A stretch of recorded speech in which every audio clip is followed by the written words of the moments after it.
Hello all ఏం చేస్తున్నారు అందరూ? సాయంత్రం చల్లగా ఉన్నప్పుడు మనకి వేడివేడిగా ఏమైనా తినాలనిపిస్తే ఇలా ఒక కప్పు శనగపిండితో 4 రకాల స్నాక్స్ అయితే చేసుకోవచ్చు. ఒక కప్పు శనగపిండి తీసుకొని దానిలో ఒక 2 స్పూన్స్ బియ్యపిండి వేసుకోవాలి. బియ్యపిండి వేసుకోవడం వల్ల బజ్జీలు చాలా క్రిస్పీగా వస్తాయి.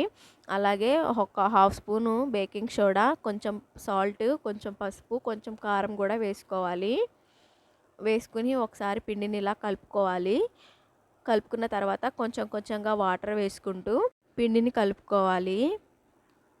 చూసారు కదా, ఇలా ఉండలు లేకుండా కొంచెం సాఫ్ట్గా కలుపుకోవాలి పిండిని.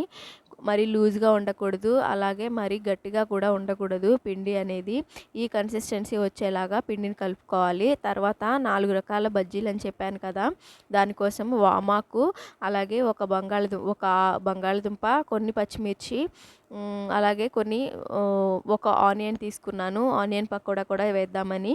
తర్వాత నా దగ్గర జీరా అండ్ వాము పౌడర్ ఉంటే దానిలో ఒక స్పూను శనగపిండి కలిపి ఇలా పచ్చిమిర్చిలోకి స్టఫింగ్ పెట్టుకున్నాను. పచ్చిమిర్చిలో గింజలు ఉంటాయి కదా, అవి తీసేయాలి. ఎందుకంటే మంటగా ఉంటుంది, పిల్లలు తినలేరు కాబట్టి. తర్వాత మనం కలుపుకున్న పిండిలో ఒక స్పూను వాము, అలాగే స్టఫింగ్ మిగిలింది కదా, అది కూడా వేసుకున్నాను.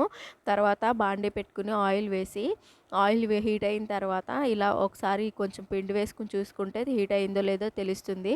తర్వాత వామాకులు ఉన్నాయి కదా, వాటిని ఇలా పిండిలో డిప్ చేసి ఒక్కొక్కటిగా వేసుకోవాలి ఆయిల్లో. చూసారు కదా, ఇలా వేసుకోవాలి. చివర్లు ఇలా గిన్నెకి ఇలా రుద్దడం వల్ల పిండి అనేది పడకుండా ఉంటుంది ఆయిల్ అంతా. చూసారు కదా, ఒకవైపు కాలిన తర్వాత ఇంకో ఒకవైపు ఫ్రై అయిన తర్వాత ఇంకోవైపు కూడా ఇలా ఫ్రై చేసుకోవాలి. ఆయిల్ అనేది బబుల్స్ రావడం ఆగిపోతే ఇవి ఫ్రై అయినట్టే. అప్పుడు మనం తీసేసుకోవచ్చు బజ్జీలు. తర్వాత మిర్చి బజ్జీ కూడా వేసుకుందాము. ఒకసారి పిండి ఒక కప్పు కలిపామంటే చక్కగా ఎన్ని బజ్జీలైనా మనం వేసుకోవచ్చండి.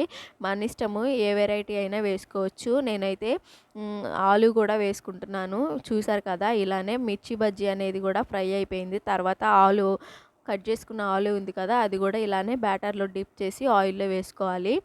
ఆలు కూడా బజ్జీ కూడా అయిపోయింది. తర్వాత ఆనియన్స్ ఉన్నాయి కదా, ఒక ఆనియన్ కట్ చేసుకుని పెట్టుకున్నాను స్లైసెస్ లాగా. అవి కూడా ఇలానే పిండిలో వేసేసుకుని ఆయిల్లో వేసుకోవాలి. ఇలా బ్రౌన్ కలర్లోకి వచ్చిన తర్వాత తీసేసుకుంటే చూసారు కదా, బజ్జీలు రెడీ. వేడివేడిగా సాస్ అయినా వేసుకోవచ్చు, లేదంటే ఏ పచ్చడి మ్యాంగో పచ్చడి కూడా నంచుకుని తినొచ్చు, లేదా ఉట్టిగా అయినా తినొచ్చు. చాలా బాగుంటాయి.